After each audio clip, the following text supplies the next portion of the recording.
Semua yang kami miliki itu punyamu Tuhan.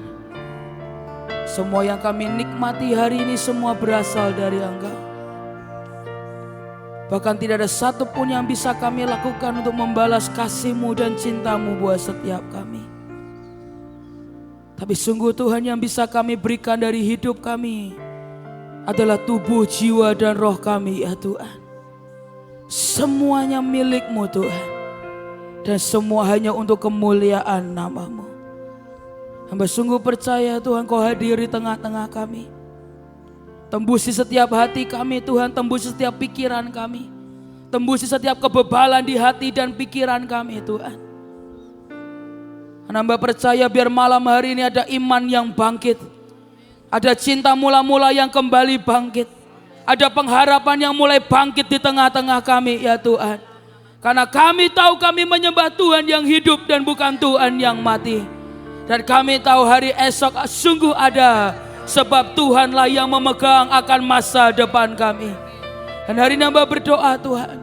Sungguh buat kami menangkap pesan-Mu. Sungguh buat kami menangkap akan rema yang dari-Mu. Karena kami tahu kebenaran yang kami terima. Itu yang akan memerdekakan kami. Maka ketika kami pulang dari tempat ini, hidup kami tidak pernah menjadi sama lagi. Sebab kami tahu Tuhan sudah mengubahkan hidup setiap kami.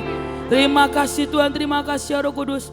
Hamba sekalian meminta turunkan roh hikmat, roh wahyu, roh pengertian di tengah-tengah kami Tuhan. Buat kami menangkap, buat kami mengerti yang Engkau mau. Hamba serahkan sisa kebaktian yang ada ke dalam tangan-Mu Tuhan. Ini acara-Mu, ini anak-anak-Mu, ini tempat-Mu, ini mimbar-Mu Tuhan. Kau boleh lakukan apapun yang Kau mau. Tapi satu yang kami minta, jamah kami sekali lagi. Terima kasih Tuhan, kami kembalikan segala kemuliaan, sanjungan, hormat hanya kepadamu. Di dalam nama Tuhan Yesus Kristus. Dan semua yang siap diberkati sama-sama katakan amin, amin, amin, amin. Saudara, saya akan mulai dengan shalom. Saudara, saya mengucap syukur saya boleh kembali ada di Sion saudara ya. Kemarin saya tidak bisa ikut acara Glow in the Dark karena hari yang sama tiba-tiba berangkat saudara ya ke Israel. Saudara, tapi saya sepanjang perjalanan ke Jakarta saya ikut streaming dan saya percaya itu memberkati begitu banyak orang saudara. Saudara, dan hari ini ketika saya berdoa buat saudara, ada satu firman dan saya beri judul suddenly, sewaktu-waktu atau tiba-tiba saudara. Saudara, karena hari itu tiba-tiba saya bangun di pagi hari dan saya menyadari bahwa segala sesuatu dalam kehidupan ini semua bisa berubah sewaktu-waktu saudara. Karena sebenarnya kita ini menyembah Tuhan yang tidak terduga. Dan saya berdoa biar firman ini memberkati setiap kita sama seperti firman ini memberkati saya dengan luar biasa. Dan mari kita mulai dengan Wahyu 3 ayat yang ke-15 sampai ayat yang ke-16. Wahyu 3 ayat yang ke-15 sampai ayat yang ke-16. Aku tahu segala pekerjaanmu, engkau tidak dingin dan tidak panas. Alangkah baiknya jika engkau dingin atau panas. Jadi karena engkau suam-suam kuku dan tidak dingin atau panas, aku akan memuntahkan engkau dari mulutku. Saudara, satu yang paling mengerikan adalah ketika kita ini menjadi suam-suam kuku. Tidak dingin, tidak panas, normal saudara. Saudara, jika hari ini kita minum kopi saudara, pilihannya pasti hot or ice. Tidak pernah normal, tengah-tengah, gak ada saudara. Kenapa? Gak ada yang suka. Gak ada orang yang suka kopi tengah-tengah saudara. Orang sukanya panas atau ada orang yang sukanya dingin. Dan hari itu firman dia berkata bahwa Tuhan tidak suka dengan orang-orang yang suam-suam kuku, tidak panas dan tidak dingin. Dan Tuhan berkata, aku akan memuntahkan engkau dari mulutku. Saudara, dan ketika tidak panas, tidak dingin, maka kita ada di tengah-tengah, yaitu normal. Saudara, dan menjadi normal terasa baik, tapi normal itu juga bisa menjadi musuh. Karena saya percaya bahwa setiap orang yang percaya, seharusnya kita meninggalkan kehidupan yang biasa-biasa saja. Sebab ketika kita jalan dengan Tuhan, percayalah hidup kita tidak akan pernah biasa-biasa saja. Saudara, ketika kita jalan dengan Tuhan, hidup kita akan penuh dengan ucapan syukur. Karena hidup kita tidak akan lagi sekedar rutinitas. Karena setiap hari kita melihat Tuhan melakukan hal-hal yang tidak terduga. Setiap hari kita melihat Tuhan melakukan hal-hal yang melampaui dari kebiasaan kita. Dan cara Tuhan bekerja itu bisa sewaktu-waktu dengan caranya yang ajaib. Mari lihat lagi Yohanes 5 ayat yang pertama sampai ayat yang ke-9. Yohanes 5 ayat yang pertama sampai ayat yang ke-9. Sesudah itu ada hari raya orang Yahudi dan Yesus berangkat ke Yerusalem. Di Yerusalem dekat pintu gerbang domba ada sebuah kolam yang dalam bahasa Ibrani disebut Bethesda. Ada 5 serambinya dan di serambi-serambi itu berbaring sejumlah besar orang sakit, orang-orang buta, orang-orang timpang, dan orang-orang lumpuh yang menantikan goncangan air kolam itu. Sebab sewaktu-waktu turun malaikat Tuhan ke kolam itu dan menggoncangkan air itu, barang siapa yang terdahulu masuk ke dalamnya, sesudah goncangan air itu menjadi sembuh apapun juga penyakitnya. Di situ ada seorang yang sudah 38 tahun lamanya sakit. Ketika Yesus melihat orang itu berbaring di situ, karena ia tahu bahwa ia telah lama dalam keadaan itu, berkatalah ia kepadanya, maukah engkau sembuh? Jawab orang sakit itu kepadanya, Tuhan, tidak ada orang yang menurunkan aku ke dalam kolam itu apabila airnya mulai goncang. Dan sementara aku menuju ke kolam itu, orang lain sudah turun mendahului aku. Kata Yesus kepadanya, bangunlah, angkatlah tilammu dan berjalanlah. Dan pada saat itu juga sembuhlah orang itu. Lalu ia mengangkat tilamnya dan berjalan. Tetapi hari itu hari Sabat. Saudara, kalau kita perhatikan ayat yang keempat, ada kunci, kata kunci adalah sewaktu-waktu turun malaikat Tuhan ke kolam itu dan menggoncangkan air itu. Maka siapapun yang masuk ke dalam kolam itu, apapun penyakitnya, maka orang itu akan menjadi sembuh. Saudara, kolam Bethesda itu cukup besar, itu bukan kolam kecil, saudara. Kemarin kita pergi ke Israel, saudara, karena bukan hanya Tuhan yang bisa bekerja sewaktu-waktu, tapi di sana jadwal juga bisa berubah sewaktu-waktu, saudara. Saudara, dan saya sempat malu sedikit. Saya udah jelasin panjang lebar tentang Mount Scopus. Selesai amin, saya ditowel tour leadernya, kita ganti tempat Bukit Zaitun katanya. Bilang ya, saya bilang udah jauh-jauh. Saya bilang udah, berarti nggak jadi Mount Scopusnya, nggak jadi katanya. Ya mirip-mirip lah, sama-sama gunung, saya bilang lah, bukit sedikit lah. Saudara, dan ketika di sana saya itu hati keliling, saudara ya. Jadi pindah dari satu bus. Total kemarin itu yang berangkat sekitar 8 bus, saudara. Dan saya keliling. Karena keliling itu akhirnya beberapa tempat saya nggak bisa ikut, saudara ya. Beberapa tempat saya nggak bisa ikut. Dan setahu saya nggak tahu ada yang ke kolam Bethesda atau tidak. Tapi ada sebenarnya di Rundown. Tapi kayaknya juga nggak keburu waktunya, saudara. Saudara, dan ketika itu, tapi sekian tahun yang lalu, saya sempat pernah satu kali saya pergi ke kolam Bethesda. Saudara, kolam Bethesda itu bukan kecil kayak kolam yang kita pikirkan, saudara. Kolam itu besar sekali. Dan dari itu saya bisa membayangkan berapa puluh orang, mungkin ratusan orang menunggu di situ. Dan semua mereka menunggu kata sewaktu-waktu. Dan apapun penyakitnya, kita berkata sewaktu-waktu malaikat Tuhan turun dan menggoncangkan airnya, maka siapapun yang masuk akan menjadi sembuh. Saudara, dan ketika itu saya menyadari bahwa ketika orang yang punya pengharapan kepada Allah, dia akan tunggu akan momentum Tuhan, saudara. Dia akan menunggu sewaktu-waktu itu datang dalam hidupnya. Dan sekali lagi kita tuh punya Tuhan yang tidak bisa tertebak. Saudara, manusia bisa kita pelajari, oh patternnya begini. Kadang-kadang masih bisa kita pelajari, oh kebiasaannya begini. Oh mungkin makanan kesukaannya begini. Atau mungkin kalau dia marah dia akan berbuat demikian, kalau dia senang dia akan berbuat demikian. Saudara, dan manusia itu bisa kita pelajari, saudara. Saudara, seperti salah satu yang paling dekat dengan saya, anak Ibu Ribkah namanya Heidi, saudara. Saudara, dan saya itu orang yang suka memperhatikan dan mempelajari orang-orang di sekitar saya. Saudara, kemarin saya pulang dari Israel, saya gak terlalu berbincang terlalu banyak karena sudah malam nyampe di Semarangnya. Saudara, ketika itu tiba-tiba saya mulai lihat, kok di tempat kami tidur itu ada baju-baju cantik, saudara. Setel 1, setel 2, setel 3, setel 4, saudara. Saya bilang, ini kok tiba-tiba muncul baju cantik, saya bilang. Begitu saya lihat ada muncul baju-baju cantik, ada catok keriting di sana, parfum di sana, softline di sana, makeup di sana. Saya bilang, ini siapa yang mau photoshoot? Saya mikir.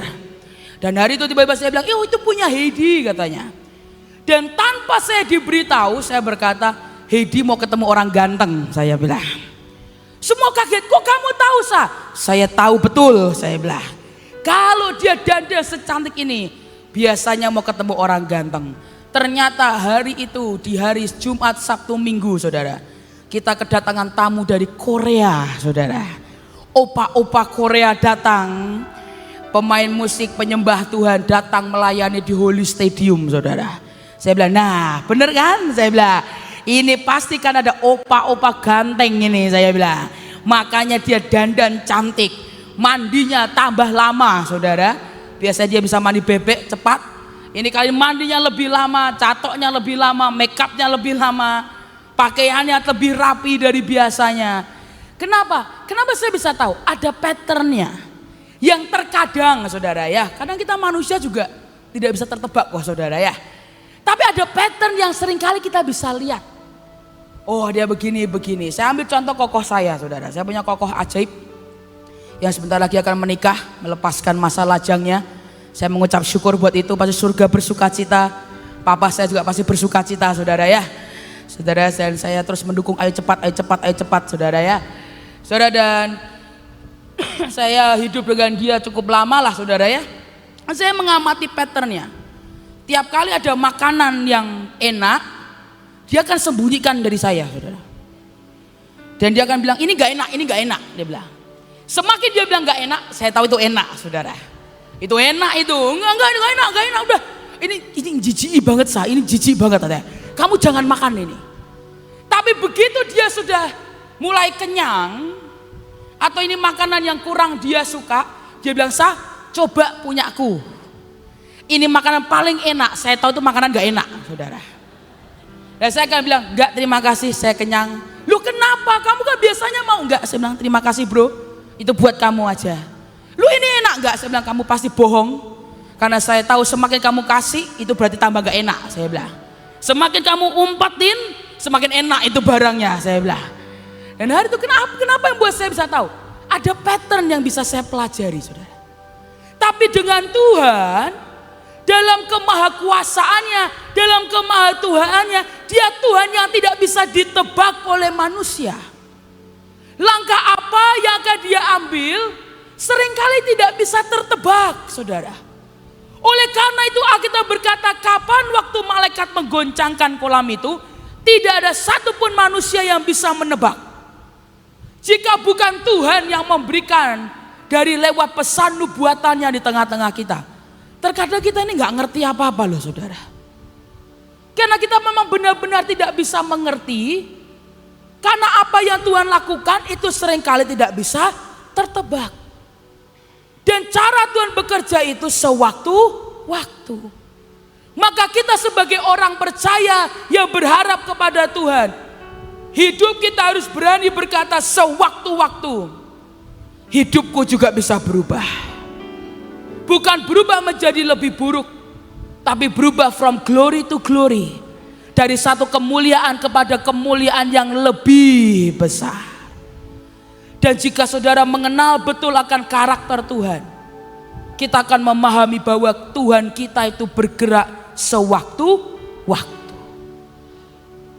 Dan kalau kita bisa menyadari itu, maka setiap Pagi kita akan bangun dengan pengharapan di dalam kita.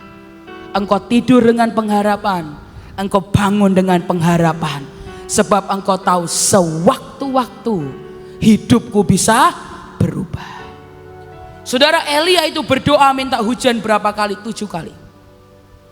Dia berdoa 7 kali dan setiap kali dia berdoa kita berkata dengan muka di tanah di antara kedua lututnya. Dia minta hujan diberi dan setelah dia berdoa, dia berkata kepada budaknya, coba naik ke atas. Kamu naik ke atas, lihat di atas di laut sana apa yang terjadi. Dan setiap bujangnya naik dan tidak lihat apapun, dia cuma turun. Dan dia lapor dan dia berkata tidak ada yang terjadi. Tapi apakah tertulis maka berhentilah Elia? Enggak, saudara. Elia tidak berhenti. Karena Elia adalah orang yang tahu bahwa sewaktu-waktu doanya bisa dijawab Tuhan. Elia tahu, dia orang yang tahu bahwa sewaktu-waktu hidupnya bisa dirubah. Itulah kenapa saya nggak pernah setuju. Dulu saudara ya, saya kebaktian di youth. Saya sering dikomplain banyak orang. Ada satu orang datang ke saya dan bilang begini, "Sah, kamu ini kebanyakan altar call," katanya. "Oh ya," saya bilang. "Iya, tiap minggu kamu altar call." Wah, saya nggak pernah ngemat itu, saya bilang. "Iya, saya kasih tahu kamu tiap Sabtu kamu altar call dan banyak mereka yang maju, tapi toh hidup mereka sama aja. Hidup mereka nggak pernah dirubah, hidup mereka tidak pernah ada perubahan."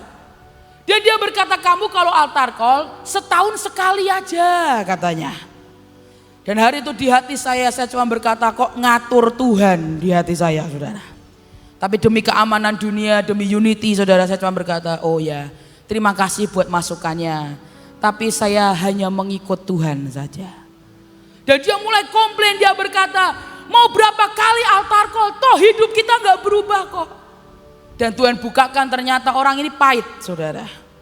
Dia berkali-kali doa, dia berkali-kali altar call, dan nothing happen, tidak ada yang terjadi apapun. Dan dia mulai berkata, kalau gitu altar call kurang manjur. Kalau begitu altar call kurang oke. Dan dia mulai berkata, oh kalau begitu bukan caranya begini, toh lihat doaku tidak dijawab Tuhan. Tapi hari itu Tuhan berkata, nak, jika hari itu Yosua mengelilingi tembok Yeriko dan dia hanya kelilingi 1 kali dan berhenti, belum tentu tembok itu akan runtuh. Tapi ketika dia keliling tepat sesuai seperti yang Tuhan mau, karena dia tahu sewaktu-waktu hidupnya bisa berubah. Dia tahu sewaktu-waktu tembok itu akan bisa runtuh. Dan kalau hari itu dia datang altar call cuma sekali dan dia berkata nothing happen dan dia berhenti. Dan mungkin itu yang akan terjadi sesuai dengan imannya. Tapi mereka tidak pernah tahu altar call keberapa. Dan tiba-tiba Tuhan ubah hidupnya dengan luar biasa. Saudara, itu sama dengan kita, saudara. Kita tidak pernah tahu doa keberapa kita, puasa keberapa kita. Ya mungkin tiba-tiba ada satu waktu Tuhan akan jawab dan dia akan beri pertolongan di tengah-tengah kita. Jika saudara mengenal betul bahwa kita punya Tuhan yang bekerja sewaktu-waktu, saudara akan jadi orang yang tidak akan pernah berhenti berdoa sampai sesuatu terjadi di tengah-tengah kita. Saudara, bertahun-tahun kita teriak lawatan demi lawatan. Orang mulai mentertawakan kita dan berkata, mana lawatan? Engkau berdoa berkali-kali, mana lawatan? Saudara, tapi apakah saudara pernah lihat kita berhenti berdoa untuk lawatan? Saya rasa tidak, saudara. Karena kita tidak pernah tahu doa keberapa kita, sampai lawatan terdahsyat yang belum pernah kita lihat sebelumnya akan terjadi di tengah-tengah kita. Kita tidak pernah tahu akan nubuatan keberapa, tiba-tiba setiap nubuatan akan digenapi di tengah-tengah kita. Dan orang mulai bertanya, kenapa kamu terus berdoa? Kenapa kamu terus berharap? Karena kita tahu kita punya Tuhan yang bisa merubah hidup seseorang sewaktu-waktu, saudara. Dan hari ini saya berdoa, jangan ada di antara kita yang kehilangan pengharapan. Jangan ada di antara kita kehilangan iman, saudara. Karena bahkan Tuhan bisa merubah hidupmu sewaktu-waktu. Semudah dia membalikkan telapak tangan, Dia bisa ubah hidupmu. Bahkan malam hari ini pun Dia Tuhan yang bisa merubah hidupmu. Maka engkau tidur, engkau bangun dengan pengharapan dan berkata, Tuhan, apakah inikah harinya di mana sewaktu-waktu itu datang? Dan engkau bangun dengan pengharapan yang luar biasa. Elia berdoa sampai 7 kali, sampai dia lihat awan hanya sebesar telapak tangan, dan dia tahu that's it, itu perubahan yang dari Tuhan sedang datang. Itulah kenapa Tuhan ajari saya, dia berkata, nak, jangan pernah frustasi dengan kehidupan ini. Karena kasih setia Tuhan baru setiap pagi. Selalu baru loh saudara. Berkat yang Dia berikan selalu baru setiap pagi. Anugerah yang Dia berikan selalu baru setiap pagi. Kekuatan yang Dia berikan dalam hidupmu itu selalu baru setiap pagi. Dan baru kesakah kita bangun dengan sebuah excitement di hati kita. Bahwa hari ini mungkin gak ada apa-apa, tapi besok bisa lain dengan hari ini. Mungkin jam ini gak terjadi apa-apa, tapi who knows, siapa tahu 2-3 jam lagi ke depan tiba-tiba hidupmu berubah. Siapa yang tahu 2-3 jam ke depan tiba-tiba hutangmu akan lunas. Siapa yang tahu tiba-tiba engkau bangun pagi hari, tiba-tiba Tuhan kirim berkat di tengah-tengah kita. Who knows? Karena kita punya Tuhan yang bekerja sewaktu-waktu. Bisakah ada satu excitement bahwa ada hal baru yang kita tidak mengerti, tapi kita yakin pasti baik dan hasilnya pasti luar biasa karena asalnya dari Tuhan. Karena sekali lagi sewaktu-waktu hidup kita bisa berubah. Saudara, dan percayalah, tidak ada hari normal buat setiap kita. Sebab Tuhan akan melakukan hal-hal yang tidak terduga sewaktu-waktu di tengah-tengah kita. Dan hari itu Roh Kudus cuma ajari saya, dia berkata, saya terus berharap, terus berharap, terus berharap bahwa sewaktu-waktu sesuatu yang baik akan terjadi di tengah-tengah kita. Nantikan dia dengan pengharapan seperti itu. Maka ketika kita bangun pagi, kita tahu ada 24 jam yang kita lewati. Dan kita berkata, Tuhan, dalam waktu 24 jam ini, sewaktu-waktu sesuatu yang ajaib bisa terjadi di tengah-tengah kita. Jangan puas dengan kehidupan kita. Begitu kita puas, maka kita tidak punya pengharapan ke depan. Tapi kita harus berkata, Tuhan, aku tidak puas dengan apa yang ada pada hari ini. Bukan karena kita ingin materi, bukan saudara, bukan rasa puas itu. Bukan rasa puas akan dunia, bukan rasa puas akan ambisi, bukan rasa puas akan kedudukan. Tapi rasa yang berkata, Tuhan, kami ingin Engkau lebih lagi. We want more of you, Lord. Kami mau Engkau lebih lagi. Karena kita tahu, Tuhan, apapun yang terjadi dalam hidupku, Engkau Tuhan yang bisa bekerja sewaktu-waktu. Dan Engkau akan bisa membalikkan hidup kita seperti membalikkan telapak tangan. Saudara, kalau Engkau bisa tangkap ini di hatimu, saya percaya pembalikan keadaan akan terjadi di tengah-tengah kita. Yang Engkau tidak pernah pikirkan sebelumnya. Bahkan masalah yang mungkin sudah Engkau kubur bertahun-tahun, yang Engkau berkata tidak ada jalan keluar lagi. Mungkin masalah yang banyak orang tidak mengerti dan semua manusia sudah menyerah dan berkata tidak ada lagi jalan keluar. Sewaktu-waktu Tuhan bisa memberi pertolongan. Sewaktu-waktu Tuhan bisa membangkitkan yang sudah mati. Sewaktu-waktu Tuhan akan memberikan terobosan pintu yang mungkin bertahun-tahun sudah lama tertutup. Sewaktu-waktu Dia bisa buka bagi saudara dan saya. Sebab Dia adalah master of breakthrough, saudara. Saudara, kemarin waktu di Israel sempat kami melewati border, saudara kan. Dan di border itu ternyata cukup lama, jauh lebih lama dari apa yang kita pikirkan. Saudara, kita itu waktu mau pulang, bus itu cuma parkir, berhenti lama, saudara. Berhenti lama sekali. Dan semua sudah mulai gelisah, ada yang mulai tidur, ada yang mulai makan, ada yang mulai itu. Dan hari itu saya ada di bus Raja 2, saudara. Dan dengan Pak Fendi, dengan Bu Melinda dari Hananel Cinta di Jakarta. Saudara, tiba-tiba Ibu Mel berkata, ayo kita berdoa. Ayo kita berdoa, kita berdoa, kita berdoa. Kita nyembah Tuhan, kita berdoa. Kita minta pintu ini dibuka. Gak lama sebelahnya suaminya Pak Fendi dremimil saudara. Dan dremimilnya itu saya dengarkan. Dia bilang gini, mau dibuka atau didobrak ya Tuhan, katanya. Saya yang dengar, saya jawab, dobrak aja Om. Saya bilang, kayaknya perlu didobrak ya. Kalau dibuka kan cuma tok-tok permisi katanya. Tapi kalau didobrak kan dar, tiba-tiba pintu terbuka. Dan saya berkata amin, itu aja saudara. Dan mulailah nyanyi I See the Angels of Breakthrough. Pokoknya semua lagu terobosan mulai keluar. Dan hari itu tiba-tiba sekian menit mulailah bus jalan. Bus yang lain lewat, bus kita berhenti lagi saudara. Kita bilang ayo kita berdoa lagi, gak apa-apa yang lain udah lewat, kita lagi berdoa lagi. Dan hari itu kita bilang Tuhan bukakan pintunya. Saya jawil yang deklarasi, jangan dibuka, didobrak aja saya bilang. Minta diterobos. Karena itu lain dengan membuka pintu. Sebenarnya dia adalah master of breakthrough. Dia bukan cuma sekedar tak permisi bisa dibuka, enggak. Bahkan pintu mungkin yang sudah tua, lama, keras, yang selama ini bangga saudara sudah mungkin kehilangan pengharapan. Dan saudara berkata, mungkin gak mungkinlah pintu ini terbuka. Ingat dia adalah master of breakthrough. Dia Tuhan yang akan mendobrak semua yang tidak mungkin akan menjadi mungkin. Karena dia kita punya Tuhan yang besar dan ajaib. Dan dia Tuhan yang hidup di tengah-tengah kita. Dan itu bisa terjadi sewaktu-waktu saudara. Itulah kenapa saya berdoa jangan kehilangan pengharapan.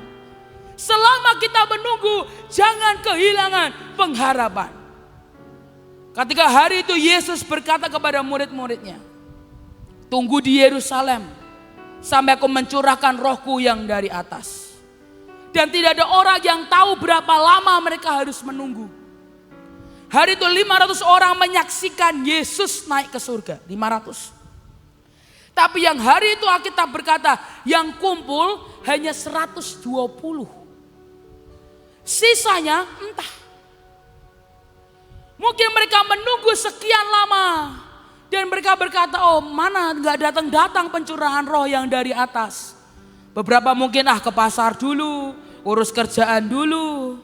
Tanpa mereka mengerti bahwa cara Tuhan bekerja itu sewaktu-waktu. Kita berkata waktu roh Tuhan itu diberikan, itu dikatakan tiba-tiba. Pencurahan roh terjadi di tengah-tengah kita. Suddenly, sewaktu-waktu. Tapi bagi mereka yang menunggu tanpa pengharapan, keletihan yang akan masuk saudara. Dan mereka akan mulai sibuk dengan yang lain. Mereka mulai pergi ke kanan dan ke kiri. Dan mereka tidak lagi ada di tempat. Mereka tidak lagi on position, in position. Dan tiba-tiba ketika rohnya datang, mereka tidak terima apapun. 5 gadis bijaksana dan 5 gadis yang bodoh. Apakah mereka tahu kapan sang mempelai itu akan datang? Gak ada yang tahu. Sebab dia bisa datang kapan? Sewaktu-waktu. Tapi hari ini saya berdoa. Jangan ada di antara kita yang menunggu tanpa sebuah excitement, pengharapan di hati kita. Karena kita tahu sewaktu-waktu Tuhan bisa nyatakan kuasanya di tengah-tengah kita. Malam hari ini mungkin hidup saudara kusut saudara. Tapi besok bisa berubah menjadi cerah. Bisa saudara. Sebab kita punya pengharapan. Karena dia Tuhan yang berjanji. Dia memberikan sesuatu yang baru setiap hari. Dan dia bisa bekerja sewaktu-waktu. Hidup kita tidak pernah dipanggil untuk menjadi monoton maupun biasa. Kita dipanggil untuk bergerak from glory to glory. Dari satu kemuliaan kepada kemuliaan yang lebih besar. Hari ini pun belum selesai. Masih ada waktu. Sudah masih punya waktu sebelum waktu ini selesai. Dan itu cukup untuk apa yang Tuhan sediakan di tengah-tengah kita. Nah kalau hari ini lewat, masih ada besok. Selama saudara masih hidup, selama saudara masih bernafas, kapanpun sewaktu-waktu Tuhan bisa merubah hidup setiap kita. Percayalah, Tuhan ingin memberikan surprise yang bagus untuk anak-anaknya, yaitu saudara dan saya. Amin. Tapi sambil menunggu, pastikan pelita kita tidak meredup maupun berubah hati kita karena menunggu. Apalagi berubah menjadi jahat. Lihat dengan cepat Matius 24 ayat yang ke-46 sampai ayat yang ke-51. Matius 24 ayat yang ke-46 sampai ayat yang ke-51.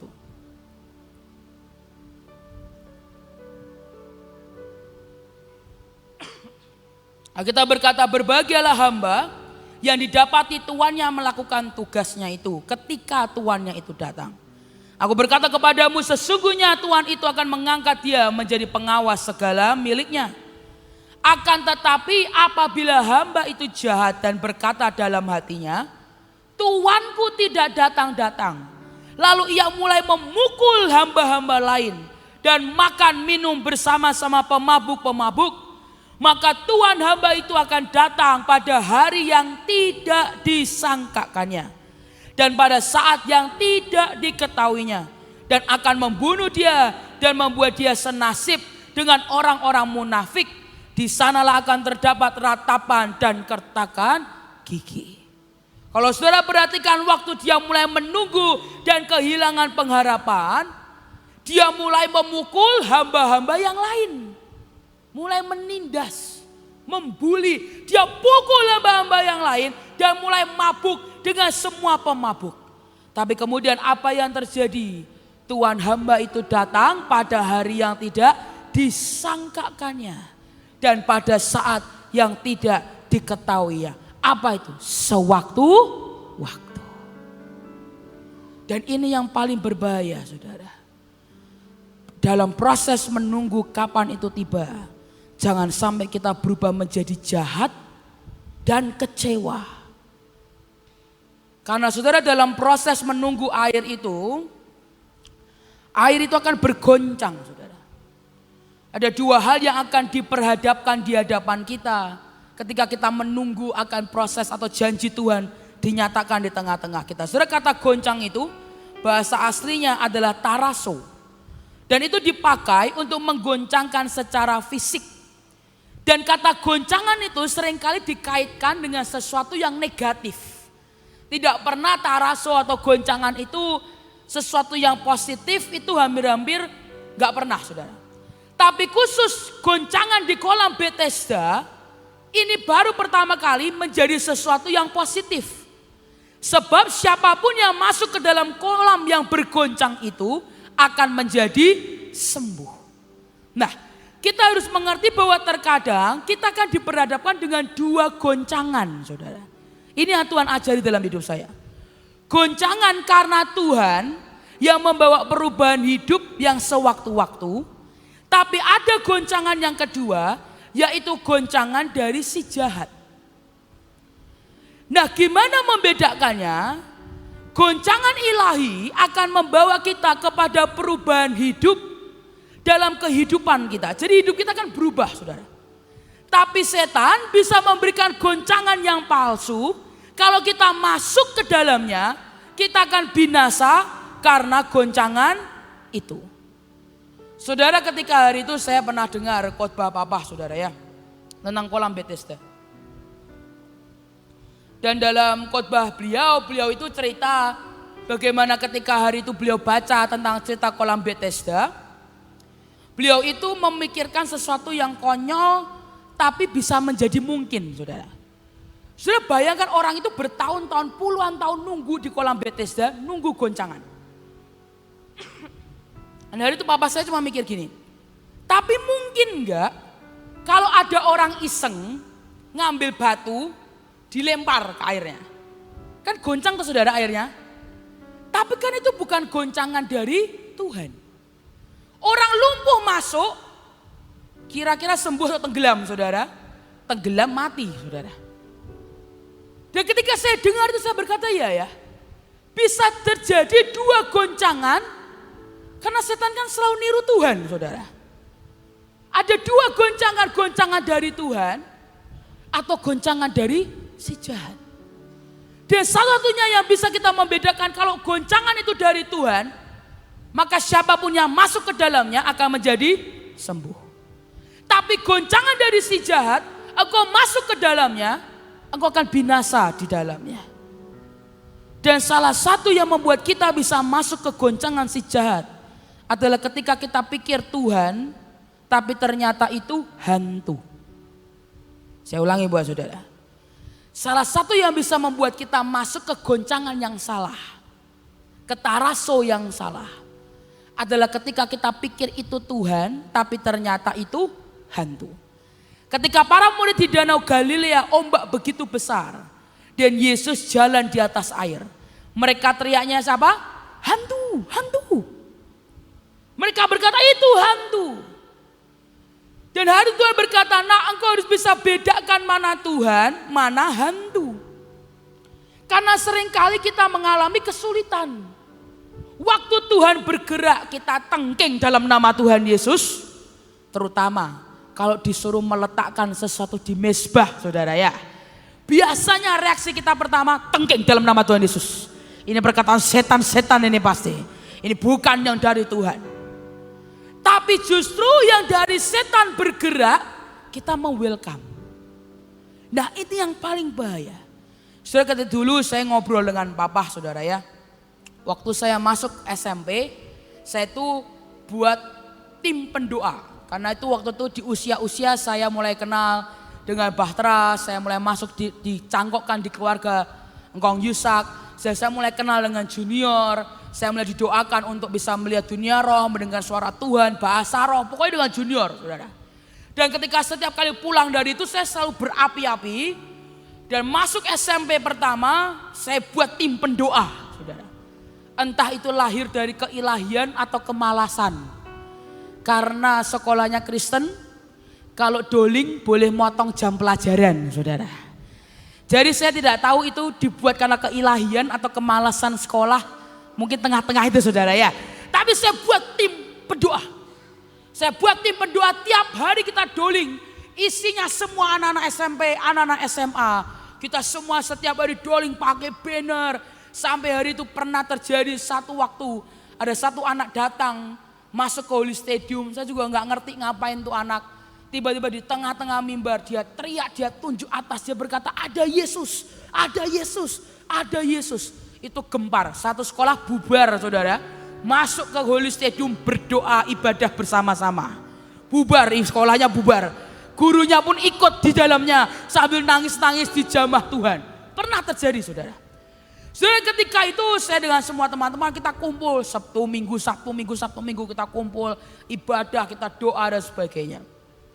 Tapi lama-kelamaan mulai moprol, sudah tahu moprol lah saudara, mulai hilang satu persatu saudara. Hari itu saya datang ke papa saya bilang gini, Pak, kok pasukannya kok mulai hilang satu-satu, saya bilang.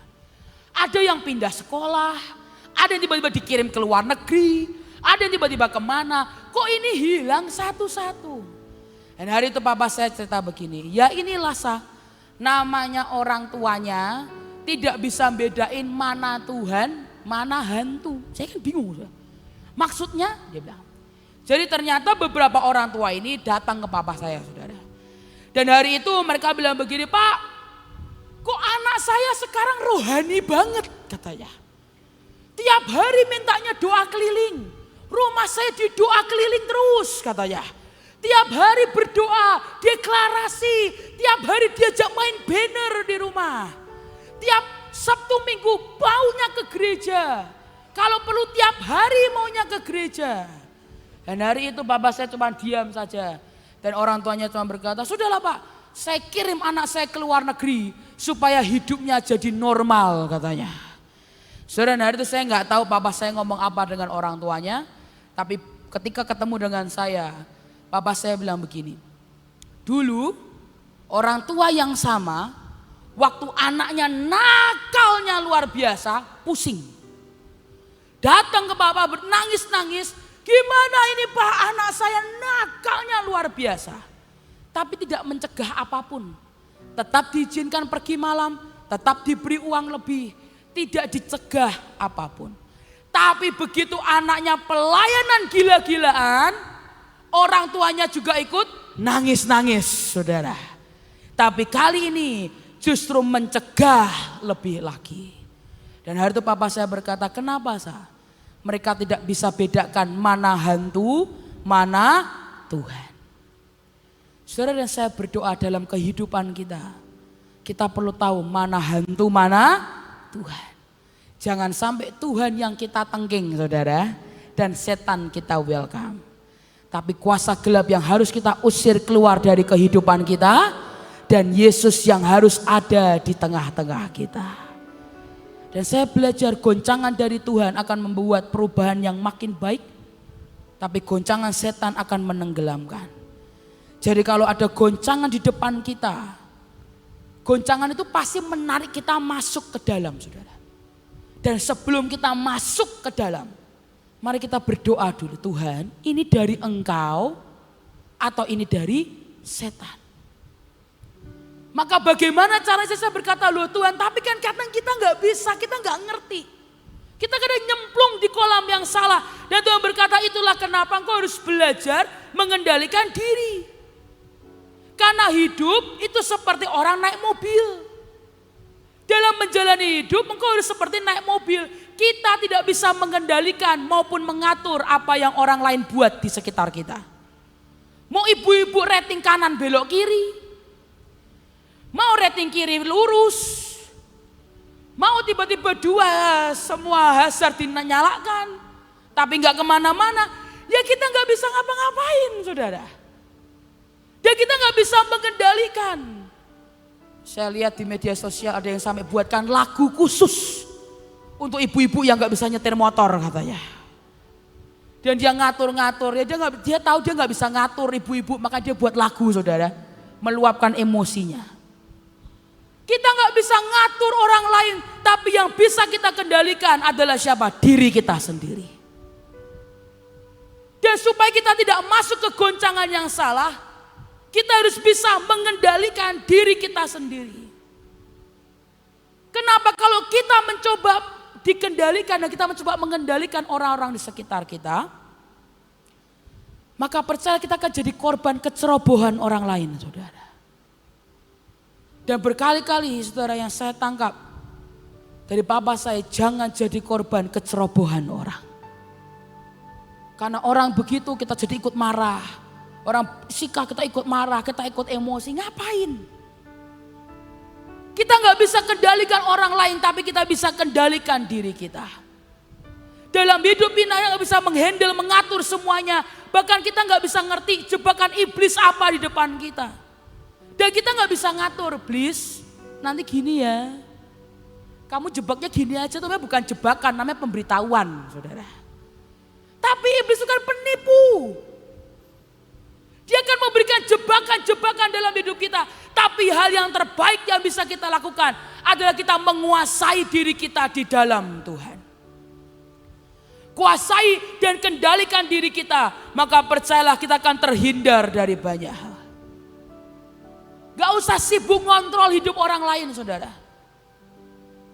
Karena hidup kita harus dikontrol hanya oleh dengan Tuhan. Kita gak bisa paksa orang untuk ikut irama kita, tapi kita harus ikuti iramanya Tuhan.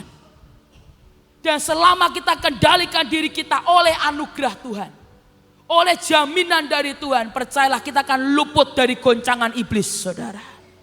Tapi kita akan selalu masuk ke goncangan Tuhan yang akan merubah hidup kita dengan luar biasa. Ingat, semua goncangan itu akan seperti magnet menarik kita ke dalam. Itulah kenapa kita mari berkata, Tuhan mari tolong aku. Mana yang dari Tuhan, mana yang berasal dari emosi, daging setan, mana Tuhan. Buat saya bisa membedakan. Kalau tidak, banyak orang keliru masuk. Untuk keluarnya susah sekali. Dan hari ini mungkin saudara berkata, tapi saya berkali-kali masuk ke goncangan yang salah, saya masuk ke jebakan iblis. Maka kita perlu belajar menganalisa hidup kita, saudara. Kenapa bisa sampai saya salah? Kenapa saya bisa sampai jatuh? Bukan untuk mengasihani diri, tapi untuk belajar, untuk tumbuh lebih baik, saudara. Semakin engkau belajar, semakin engkau minta diajar oleh Tuhan. Semakin engkau terus bergaul dengan Tuhan. Tuhan, aku buat kesalahan, tapi bagaimana caranya aku bangkit lagi? Tuhan aku buat kesalahan, kau belajar dari itu dan kau bangkit lagi. Dan kau lakukan terus itu, kau bertumbuh akan makin baik, makin baik, makin baik. Dan percayalah kau akan makin luput dari jebakan iblis. Tapi yang paling penting apa saudara? Mari minta jaminan yang dari Tuhan. Jaminan untuk never slip off. Jaminan untuk tidak masuk ke goncangan yang salah. Jaminan yang berkata Tuhan, biar sampai akhir aku selalu masuk ke goncangan yang dari Tuhan. Yang akan selalu membawa perubahan yang baik dalam hidupku. Goncangan yang akan membawa aku from glory to glory. From grace to grace. From victory to victory. Dan setiap kali saudara masuk ke situ, saudara akan lihat pemulihan akan terjadi di tengah-tengah kita. Saya sungguh berdoa saudara, Dia akan melakukan hal yang tidak terduga di tengah-tengah kita. Tapi sambil menunggu, kau akan dihadapkan dengan banyak goncangan. Tapi pastikan kau selalu memilih Tuhan di atas segalanya. Engkau diberi anugerah membedakan mana Tuhan, mana entu. Dan percayalah kau akan selalu masuk ke dalam goncangan Tuhan yang akan merubah hidup kita dengan luar biasa. Dan ketika itu kau akan lihat hidupmu akan terus bertumbuh. Dan ada satu waktu, ketika waktunya tiba-tiba mujizatnya akan terjadi di tengah-tengah kita. Mungkin kau berkata, saat tapi hidupku sekarang begini melarat, anakku begini, keluargaku begini. Ingat, Tuhan bisa merubah sewaktu-waktu. Ini adalah tahun yang tidak terduga buat setiap kita. Engkau dulu mungkin di belakang, tapi tiba-tiba engkau akan di depan. Engkau yang mungkin dulu di bawah, tiba-tiba promosi Tuhan akan turun dalam hidupmu. Jangan putus asa, sebab sewaktu-waktu berkatmu akan tiba. Sewaktu-waktu promosi Tuhan akan tiba. Sewaktu-waktu hutangmu bisa lunas. Sewaktu-waktu penyakitmu bisa sembuh. Sewaktu-waktu terobosan bisa terjadi. Pembalikan keadaan akan terjadi di tengah-tengah kita. Hari ini biasa, tapi besok bisa berbeda total. Sebab kita menyembah Tuhan yang hidup dan bukan Tuhan yang mati. Amin. Tapi selama kita menunggu Tuhan, jangan kehilangan pengharapan. Jangan masuk ke lubang yang salah. Tapi pilih Tuhan dan minta dijamin menyelesaikan tugas sampai garis akhir. Amin. Tutup Alkitabmu saja, bangkit berdiri sama-sama. Thank you Lord.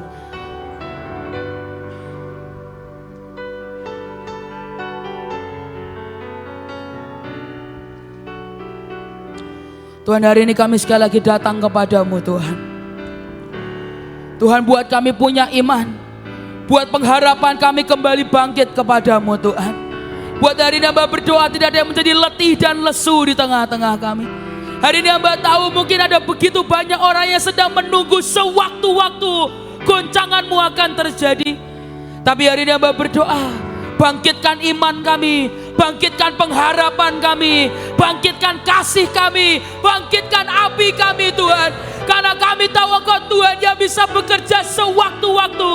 Dan waktumu itu yang paling sempurna di tengah-tengah kami. Hamba sungguh berdoa Tuhan, karena bagi Engkau tidak ada yang mustahil Tuhan. Bagi Tuhan tak ada yang tak mungkin. Buat kami mengerti dengan iman kami. Buat kami mengerti, hai jiwaku jadilah tenang. Hai jiwaku jadilah tenang. Bangkit dan kembali bersinar. Bangkit dan kembali bersinar. Dengan iman dan pengharapan. Thank you Lord. Ku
Pesan ini buat siapa? Tapi ada beberapa dari engkau tunggu begitu lama. Akan ada satu pintu yang kau berkata, Tuhan sudah lama pintu ini tidak terbuka. Dan selama khotbah kau tahu dan Tuhan ingatkan akan pintu itu. Bahkan pintu yang sudah impian yang kau kubur begitu dalam. Bahkan pintu itu sudah terlalu tua, terlalu keras untuk dibuka. Dan mungkin kau berkata, Tuhan, wah sudahlah, tidak mungkin pintu ini akan terbuka. Dan saudara tahu saudara adalah orangnya. Ada pesan Tuhan buat hidupmu. Dia Tuhan adalah master of breakthrough. Dia Tuhan yang akan mendobrak setiap pintu apapun yang ada di depanmu. Semua pintu akan terbuka dalam nama Tuhan Yesus. Semua yang sudah tertutup bertahun-tahun, semua akan Tuhan dobrak di dalam nama Tuhan Yesus. Engkau akan lihat Tuhan akan nyatakan kuasanya di tengah-tengah kita. Engkau akan lihat mujizatnya akan terjadi di tengah-tengah kita. Bahkan impianmu yang sudah kau kubur, Dia Tuhan yang berkata, nak, sewaktu-waktu aku akan buat itu jadi kenyataan. Karena aku Tuhan yang hidup. Bagi ya Tuhan tak ada yang mungkin. Mari nyanyi dengan iman. Disediakan bagiku. Thank you Lord. Ku diangkat dan dipulihkan ya bagi Tuhan. Bagi Tuhan. Ya Tuhan ya Tuhan. Bagi Tuhan tak ada yang tak mungkin. Mujizatnya disediakan bagiku.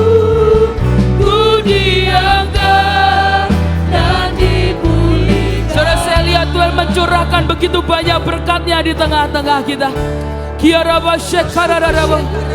Saudara, dari beberapa dari engkau akan terima promosi yang dari Tuhan.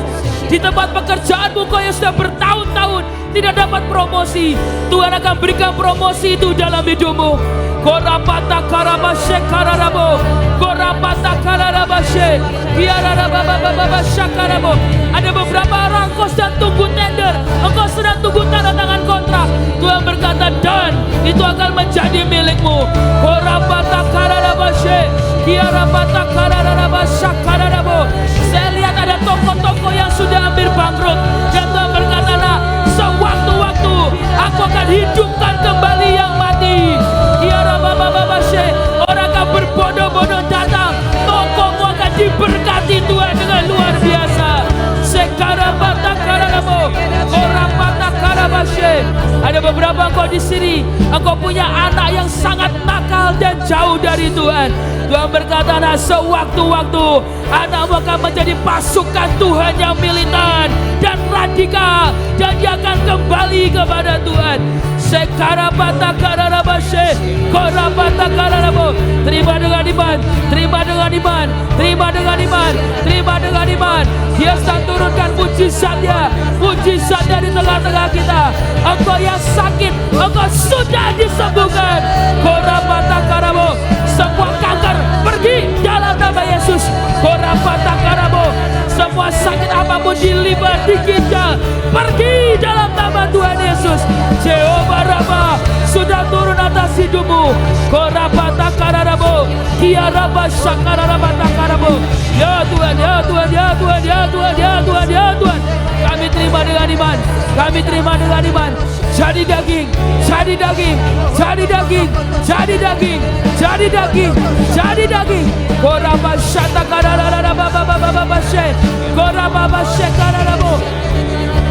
Sebab Kau Allah yang besar, Tuhan, ajaib dan mulia. Kau Yesus yang selalu membuatku terpesona. Segala pujian bagimu ya Tuhan. Hanya Kau yang layak ku agungkan ya. Kau Allah yang besar, ajaib dan mulia. Engkau ajaib dan mulia.